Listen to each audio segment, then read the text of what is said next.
मुझे अपनी भाभी से बहुत जलन होती थी क्योंकि वो शादी के तुरंत बाद ही गर्भवती हो गई थी जबकि मैं तो बच्ची थी। जब मेरी भाभी की डिलीवरी का समय आया तो वो मुझे अपने साथ अंदर ले गई और चुपके से इस बच्चे के बारे में कहा, भाग जाओ वैसे भी, तुम तो बच्ची हो। मैं बहुत खुश हुई और तुरंत बच्चे को लेकर भाग गई। जैसे ही मैंने बच्चे को खिलाने के लिए उसके ऊपर से कपड़ा हटाया तो मैं चौंक गई क्योंकि यह बच्चा नहीं, बल्कि मेरे पति का जीवन था जो फूलों से भरा था। हर व्यक्ति का इम्तिहान नहीं होता, पर पता नहीं क्यों मेरे इतने इम्तिहान हुए। सोचा था कि शादी के बाद मेरा जीवन खुशियों से भर जाएगा। मेरे दिल में भी खुशी पैदा हुई क्योंकि मैं बहुत खूबसूरत थी। मेरी खूबसूरती, मेरी भाभी मुझसे बहुत जलती थी। मुझे इस बात का पता मेरी शादी के दूसरे दिन चला। अगले दिन मानत ने मेरे सारे काले सूट ले लिए और बोली, भाभी, आप घर में इस रंग के कपड़े नहीं पहन सकती। मैंने हैरान होकर पूछा, क्यों? इसका क्या कारण है? बिंदु कहने लगी, क्योंकि आप काले रंग में बहुत सुंदर लगते हैं। मेरा रंग आपके सामने काली स्याही जैसा दिखता है। मैं उस लड़की की बातें सुनकर परेशान हो जाती थी।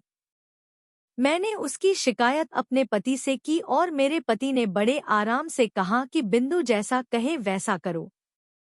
मेरी शादी को 2 महीने बीत चुके थे। इन 2 महीनों में मेरे पति ने मुझसे कभी खुलकर बात नहीं की थी। वो मुझे अपनी नौकरानी समझते थे और 2 महीने बाद मेरी जिंदगी में एक और मुसीबत आ गई। उसने सर उठाया और कहा कि मेरी सास ने मुझसे पूछा, बहू कोई खुशखबरी है क्या? मैंने उन्हें जवाब नहीं दिया। माँ अभी नहीं। इतनी जल्दी खुशखबरी की क्या जरूरत है? मेरी सास हंस पड़ी और बोली, तुमने भी ठीक कहा, तुम्हें मेरी बहन के बारे में पता है। बहू पहले ही हफ्ते में गर्भवती हो गई थी और अगर तुम हो तो महीनों बीत जाने के बाद भी अभी तक सूखे पेड़ की तरह खड़ी हो। अब मेरी सास नंद मुझे उठते बैठते ताने मारती रहती है। 1 साल हो गया पर मैंने अभी तक अपने पति को कोई खुशखबरी नहीं दी है। मेरी सास इन दिनों बहुत व्यस्त रहती थी। वो मेरे लिए मेरे साले रजत के लिए रिश्ता तलाश रही थी। अक्सर कहती थी कि ऐसा नहीं होना चाहिए। मैं अपने रजत की पत्नी के लिए कोमल जैसा लड़का ढूंढती हूँ। मैंने सोचा कि मैं अपना इलाज करवा कर देखूंगी, शायद मेरा मालिक मुझे खुशी दे दे। मैंने अपने पति से कहा कि मुझे लेडी डॉक्टर के पास ले चलो। मेरे पति ने मेरी तरफ देखा और कहा, मेरे पास इतने पैसे नहीं हैं कि मैं तुम्हारा इलाज करवा सकूं। मैंने सुना है कि मैं रोने लगी और फिर एक दिन सिया मेरी भाभी बनकर हमारे घर आई।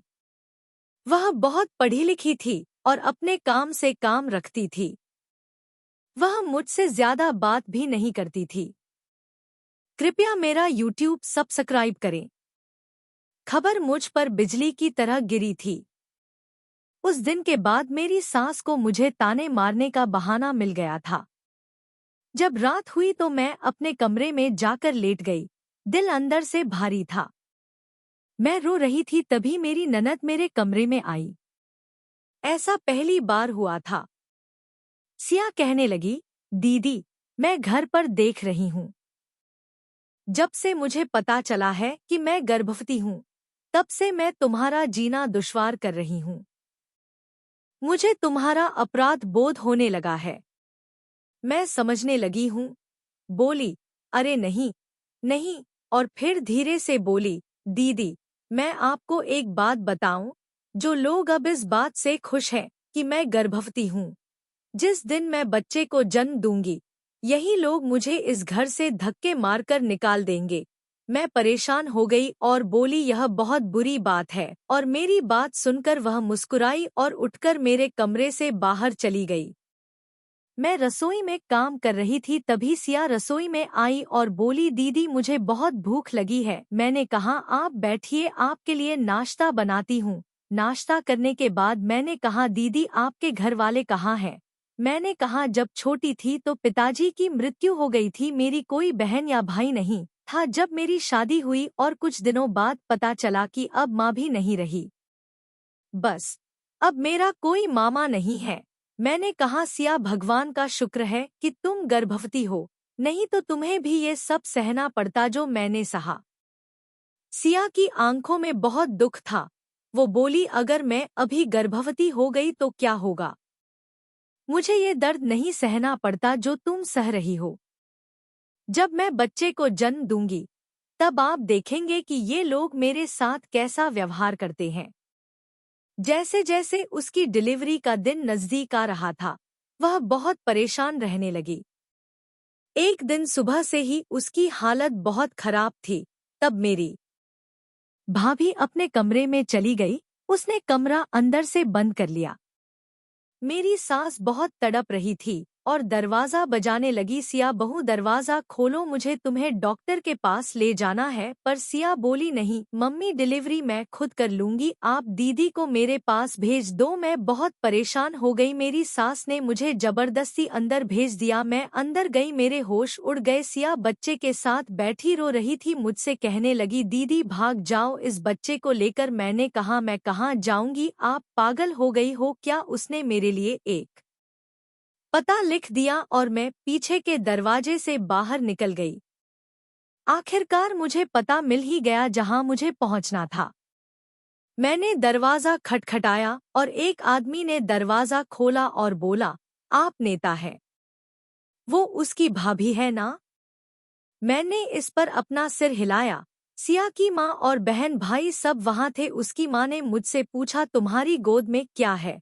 तो मैंने कहा, ये सिया का बच्चा है, उसने आज ही जन्म दिया है। मेरी बात यह सुनकर सिया की माँ, पिता, बहन और भाई बहुत खुश हुए और उसकी माँ ने जल्दी से आगे बढ़कर बच्चे के मुंह से कंबल हटाया। हम सब यह देखकर दंग रह गए कि यह कोई बच्चा नहीं बल्कि मेरे पति का बड़ा भाई था। हम सब हैरान थे। सब अजीब नजरों से मेरी तरफ देखने लगे और सिया की माँ बोली, बेटा, तुमने हमसे इतना बड़ा झूठ क्यों बोला? मैं रोने लगी। बोला, नहीं आंटी, मैंने आपसे झूठ नहीं बोला, पर सिया ने मेरे साथ ऐसा मजाक किया है। दीदी आगे आई और बोली, सिया दीदी आपसे मजाक नहीं कर सकती, बच्चा नहीं बल्कि मेरे पति की रिपोर्ट थी। उस रिपोर्ट में साफ लिखा था कि आपके पति गौरव कभी पिता नहीं बन सकते। दीदी बाज आप नहीं बल्कि आपके पति हैं। यह सुनकर मैं दंग रह गया। गौरव की रिपोर्ट के नीचे रजत की रिपोर्ट भी थी। उसमें भी लिखा था कि रजत कभी पिता नहीं बन सकता। सिया के माँ बाप ने कहा कि हम अपनी बेटी को उन दरिंदों के घर से वापस ले जा रहे हैं। वे सभी मेरे ससुराल में थे। जब हम वहां पहुंचे तो यह देखकर दंग रह गए कि मेरी सास और देवर सिया को बहुत बुरी तरह पीट रहे थे और कह रहे थे कि तेरी इतनी हिम्मत है कि तू हमसे झूठ बोल रही है।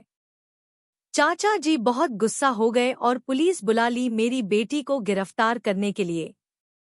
उसके ससुराल वाले उसे प्रताड़ित कर रहे हैं। गौरव भी अपने कमरे से बाहर आया तो मैंने आगे बढ़कर उसके मुंह पर जोरदार तमाचा मारा और कहा, तेरे जैसा बदमाश मैंने अपनी जिंदगी में कभी नहीं देखा। इतने में पुलिस आ गई और उन दोनों को गिरफ्तार कर लिया गया।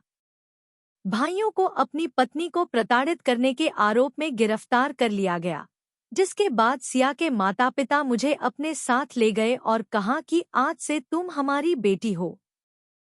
सिया ने अपने पति के खिलाफ तलाक का केस दायर किया और उसे तलाक मिल गया।